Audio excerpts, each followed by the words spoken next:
लोकतंत्र में चुनाव सबसे महत्वपूर्ण घटना होती है, उस लोकतंत्र का प्राण उसको माना जा सकता है, माना जाता है।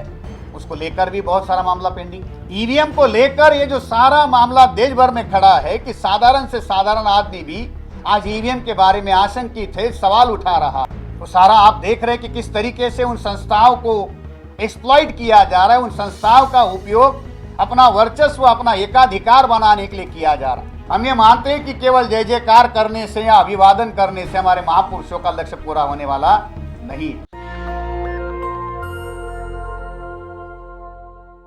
और उस ऐतिहासिक धरोहर को, उस ऐतिहासिक दिन को केवल उत्सव के रूप में या केवल याद के रूप में मनाने की बजाय उसके आधार पर देश भर में हम जो आंदोलन चला रहे हैं, उस आंदोलन को और ज़्यादा मजबूत करने के लिए एक बड़ी जिम्मेदारी अधिवक्ताओं को लेनी होगी। और उस अधिवक्ताओं को उस कारवां के साथ जोड़ने के लिए जो पहले से ही संगठन में सक्रिय है, जो पहले से ही काम कर रहे हैं, उन्हीं को नहीं तो जो समाज के अंदर बहुत सारे ऐसे जो हमारे प्रतिनिधि है, अधिवक्ता है, उनको भी इस कारवां के साथ जोड़ने के लिए और एक बहुत बड़ी जो लड़ाई बाबा साहब अम्बेडकर ने लड़ी थी, उसी लड़ाई को उसके मंजिल मकसूद तक लेकर जाने के लिए हम जो काम कर रहे हैं, उस कारवां को आगे बढ़ाने के लिए आज के इस कार्यक्रम को हमने अवसर बनाया।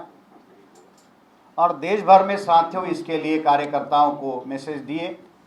और आज आप ये देख रहे हैं कि सुप्रीम कोर्ट के पास में ही इंडियन लॉ इंस्टीट्यूट में हम लोग ये बड़ा कार्यक्रम कर रहे हैं। और देश भर के चुने हुए जो हमारे सर्वोत्तम प्रतिनिधि समाज का जिनको कहे पहले दर्जे का जो ब्रेन हम जिनको मानते हैं, वो अधिवक्ता, उनकी उपस्थिति में साथियों ये कार्यक्रम हो रहा है। आज के कार्यक्रम के उद्घाटक जस्टिस ईश्वरिया साहब जो कुछ कारणवश यहाँ पर नहीं आ पाए, उन्होंने अपना संदेश हमारे लिए भेजा। अब बाबा साहब अम्बेडकर की जो लड़ाई, उस लड़ाई को आगे लेकर जाने के लिए जिम्मेदारी जो उन्होंने कही है कि हम लोगों को उसको आगे लेकर चलना होगा। जिन्होंने बहुत विस्तार से साथियों न्यायपालिका की क्या भूमिका लोकतंत्र के अंदर है उसके बारे में बात की, जस्टिस वीरेंद्र सिंह यादव साहब, और इस कार्यक्रम की अध्यक्षता कर रहे एडवोकेट नितिन मेश्राम जी, घोरा मैडम, कुशवाहा साहब, और जिन साथियों ने यहाँ पर सबने बात रखी, मैं उन सभी को शुक्रिया अदा करता हूँ। साथियों, आज का दिन हमारे आंदोलन के दृष्टि से भी बहुत ज़्यादा महत्वपूर्ण दिन है, ऐतिहासिक दिन है। वह ऐतिहासिक दिन इस बात के लिए भी है कि आज के दिन ही बाबा साहब अम्बेडकर को लॉ की बैरिस्टर की डिग्री मिली थी। और उसके बाद 1922 से लेके कॉन्स्टिट्यूशन बनने के पीरियड तक भी अगर हम देखें या उसके बाद में भी देखें तो लगभग 22 और 56 के बीच में साथियों 44 साल का 34 ईयर्स का जो स्पैन है, ये 34 साल बाबा साहब अम्बेडकर का अगर आंदोलन हम लोग देखें तो उसमें जो भी बाबा साहब अम्बेडकर की जो लड़ाई लड़ी गई उनके द्वारा, उस लड़ाई में उस शिक्षा का या जो सफलता के लिए जो उन्होंने जो तरीके अपनाए, जो लड़ाई लड़ी, उसमें बहुत बड़ा रोल जो है उनके अधिवक्ता के रूप में हमको दिखाई देता। बाबा साहब अम्बेडकर ने अधिवक्ताओं के बारे में एक बात कही, आप सभी साथी उस बात को जानते भी होंगे।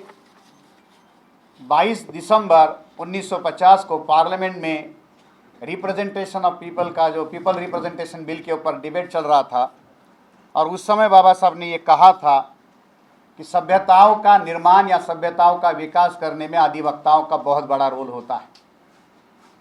बाबा साहब अम्बेडकर ये बात कहते हैं कि कोई सभ्यता बगैर अधिवक्ताओं के विकसित नहीं हो सकती, और सभ्यताओं का जो बेस होता है, उसका जो आधार होता है, वो कानून होता है।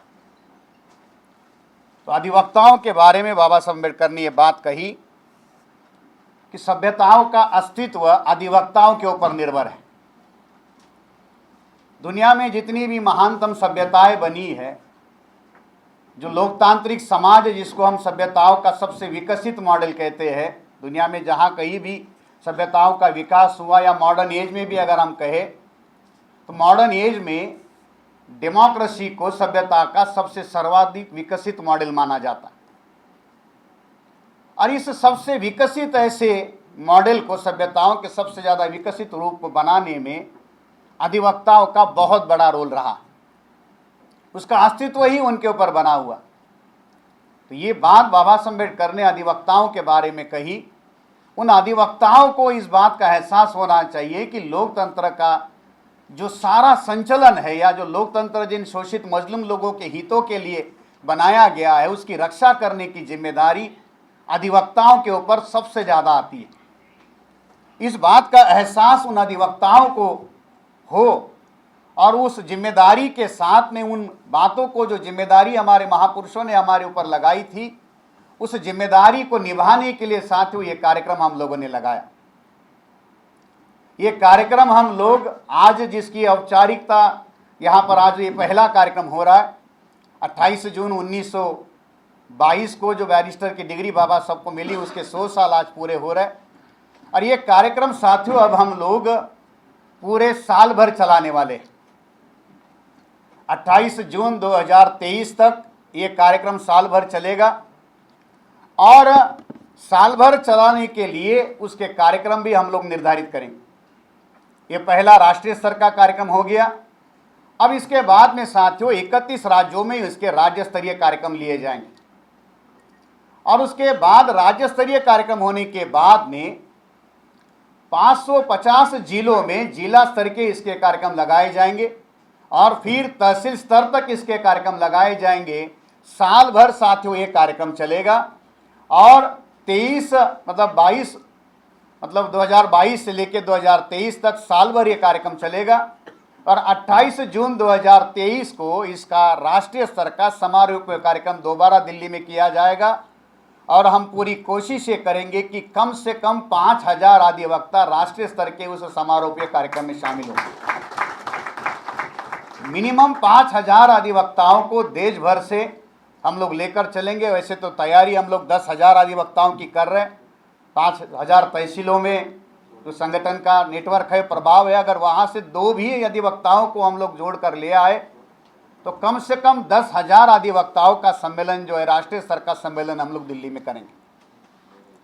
दूसरी बात साथियों, इस कार्यक्रम के दौरान ही दूसरी बात की भी हम लोग घोषणा कर रहे हैं कि जिस यूनिवर्सिटी से बाबा साहब अम्बेडकर ने डिग्री ली, उस यूनिवर्सिटी के साथ में भी संपर्क बनाने के हम लोग प्रयास में हैं। कुछ बातें ऑलरेडी प्रोग्रेस में है, और हम ये कोशिश करेंगे जो साल भर कार्यक्रम चलेगा, उस कार्यक्रम के दौरान उस यूनिवर्सिटी से जो फैकल्टीज थी जहां बाबा साहब अम्बेडकर पढ़े, वहां से किसी एक प्रोफेसर को, या उस डिपार्टमेंट के जो सीनियर प्रोफेसर है, वहां के वाइस चांसलर है, उनमें से किसी एक को हम जो कार्यक्रम भारत में करेंगे उसमें हम लोग अपने कार्यक्रम के लिए आमंत्रित करेंगे, और पूरे भारत के मूल निवासियों की तरफ से, एक राष्ट्र और मूल निवासियों की तरफ से उस संस्था का भी हम लोग सम्मान करेंगे कि भाई एक बहुत बड़ा आपकी संस्था से हम लोगों को एक आधार मिला।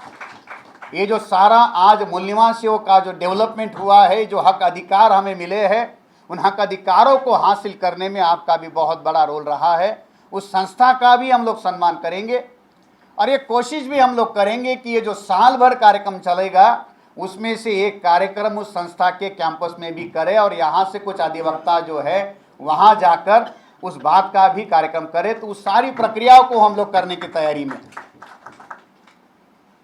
ये सारा करने के साथ में साथियों हमारा मकसद ये है कि हम इस देश के अंदर मूल निवासियों के अंदर के जो SC ST OBC और इनमें से जो धर्म परावर्तित मूल निवासी जो लोग हैं, इनके अधिवक्ताओं का राष्ट्रीय स्तर का हम लोग एक संगठन खड़ा करना चाहते हैं, और उस संगठन के माध्यम से, जैसे ऑल इंडिया बार एसोसिएशन के माध्यम से हमने इनिशिएटिव आज ही किया है। और साथियों केवल मात्र 1 महीने के अंदर ये कार्यक्रम की तैयारी हमने की, क्योंकि ये पहला कार्यक्रम था। राष्ट्रीय स्तर पर हम लोगों ने अलग अलग स्टेट से इसके लिए लोगों को अपील किया। 18 से 20 स्टेट में इसके कोऑर्डिनेटर भी घोषित हो गए, और इसकी प्रक्रिया भी शुरू हो गई है। तो साल भर ये कार्यक्रम चलेगा, मगर संगठन बनाने की प्रक्रिया आज से शुरू हुई है, और ये लगातार चलता रहेगा।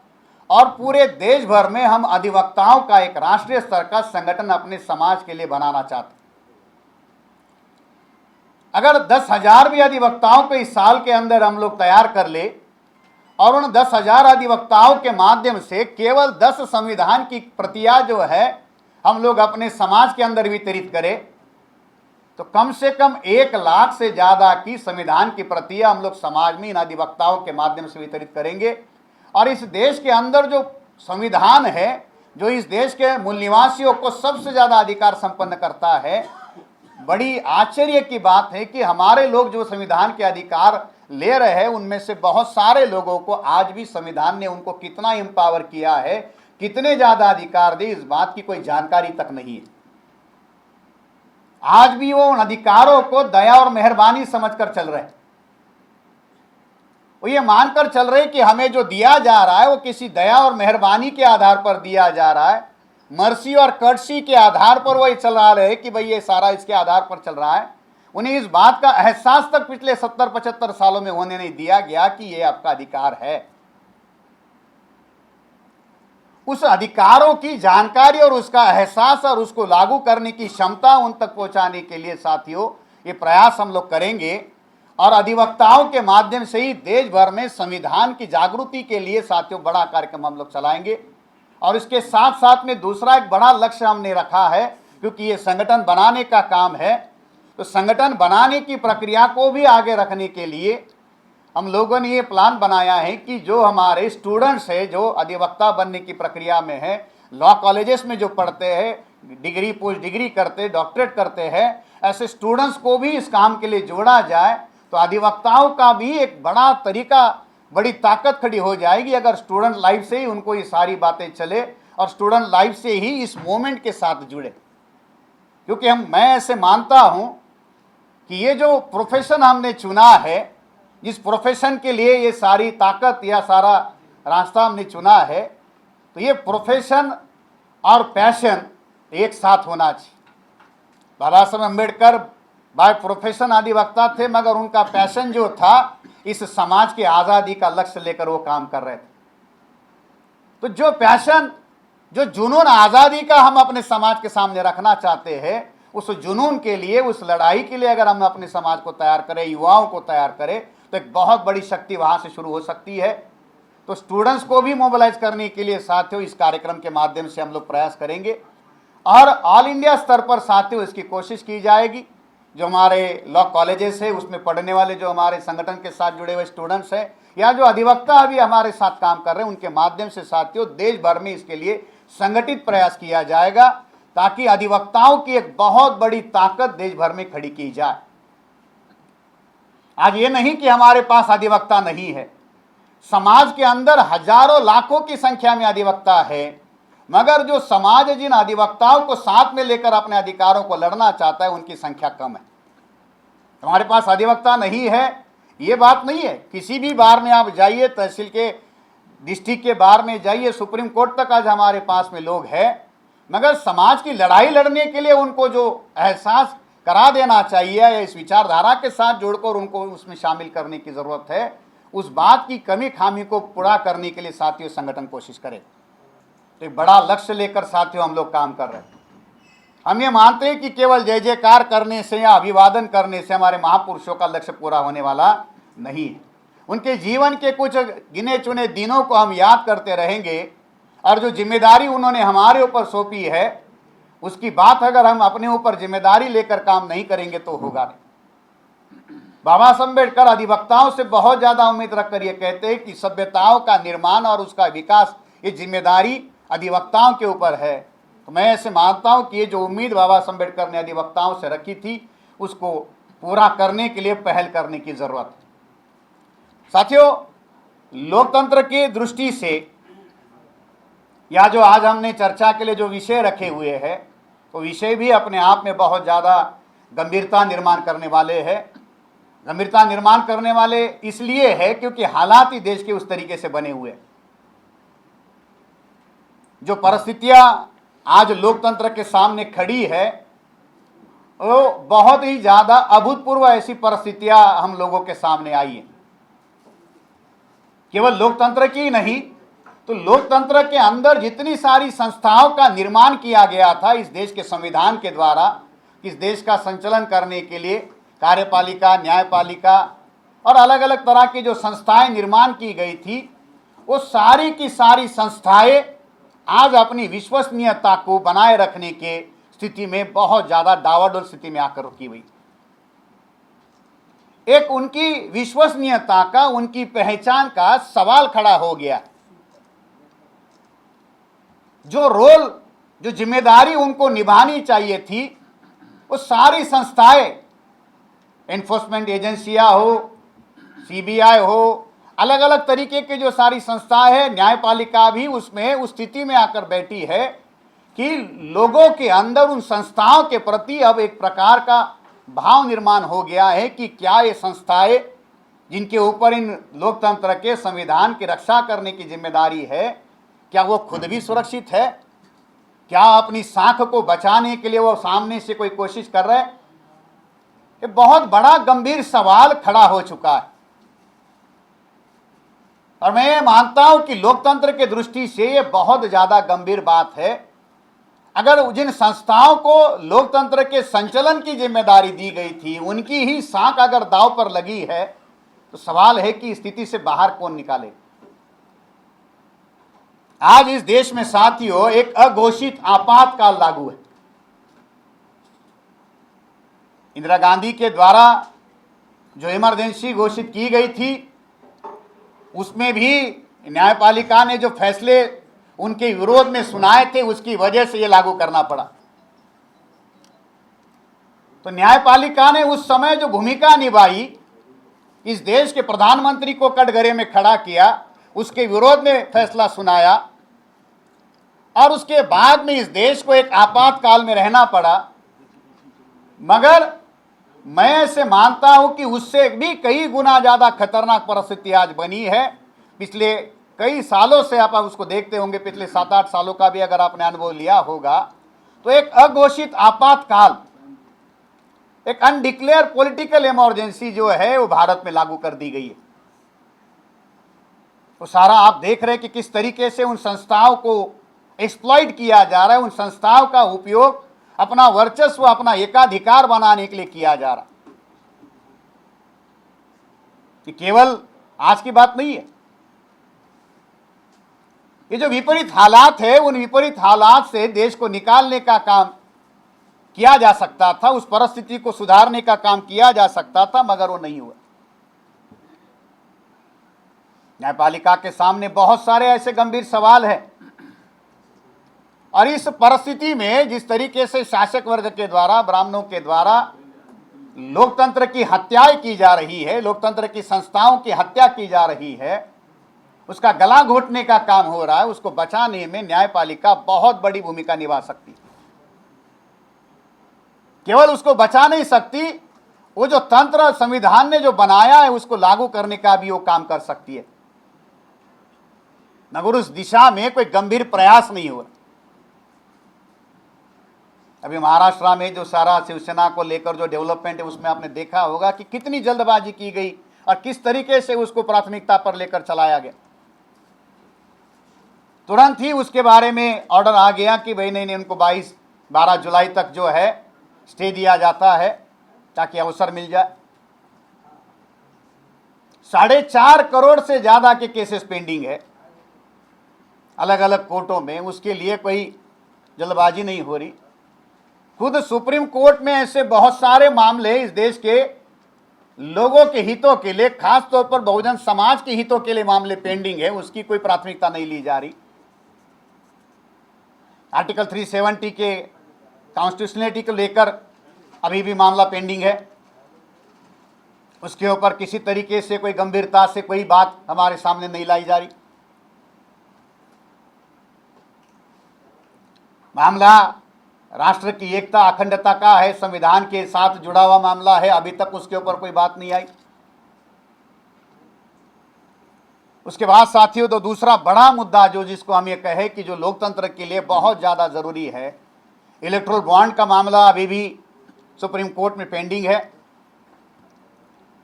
जो चुनावी तंत्र जिस आधार पर चलाया जा रहा है, जिस तरीके से हजारों करोड़ रुपया पानी की तरह लगाया जा रहा है, हॉर्स ट्रेडिंग हो रही है, करोड़ों रुपए लगाकर सांसदों को, विधायकों को खरीदा जा रहा है, और उसके लिए जो असीमित धन जो है वो राजनीतिक दलों के पास आ रहा है। कहाँ से आ रहा है, किस तरीके से वो लाया जा रहा है, उसके ऊपर पाबंदी लगाने के लिए क्या प्रक्रिया होनी चाहिए, उसके बारे में कोई बात नहीं हो रही, उसकी कोई सुनवाई नहीं की जा रही। 4,500 से ज्यादा के केसेस जो है, क्रिमिनल केसेस जो है, चुने हुए प्रतिनिधियों के विरोध में पेंडिंग है। अब जिनके ऊपर इस देश के संचालन की जिम्मेदारी है, उन्हीं के ऊपर कोर्ट में केसेस पड़े हुए हैं, उसकी कोई गंभीरता नहीं ली जा रही।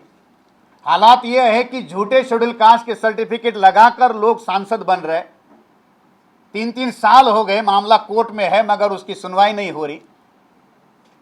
कल तक झूठे सर्टिफिकेट निकालकर मामूली क्लास 3 क्लास 4 की नौकरी हासिल की जाती थी, अब जो है वो सांसद बने जा रहे और वो सत्ता में भी रह रहे और उसकी कोई सुनवाई नहीं हो रही। जो है उसको लेकर सुप्रीम कोर्ट में मामला पड़ा हुआ है और उसके आधार पर भर्तियां चल रही है। कितने ऐसे मुद्दे हैं जिन मुद्दों के ऊपर साथियों बात होनी चाहिए, न्यायपालिका को सामने आकर इसके ऊपर बात रखनी चाहिए।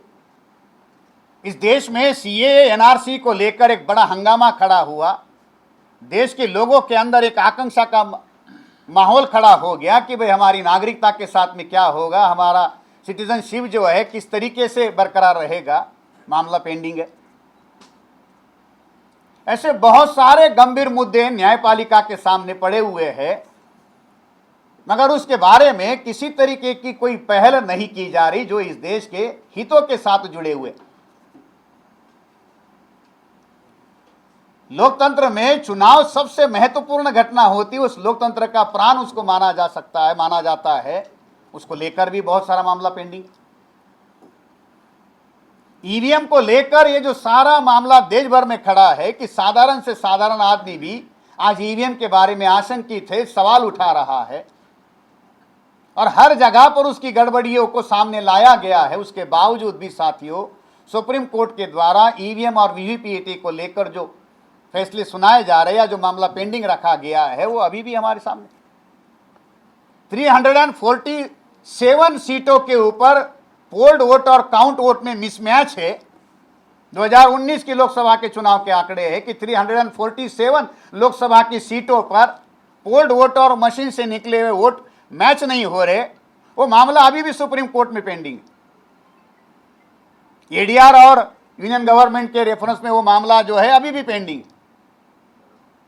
373 सीटों पर पोल्ड वोट और काउंट वोट मैच नहीं हो रहे। एडीआर के द्वारा केस डाला गया।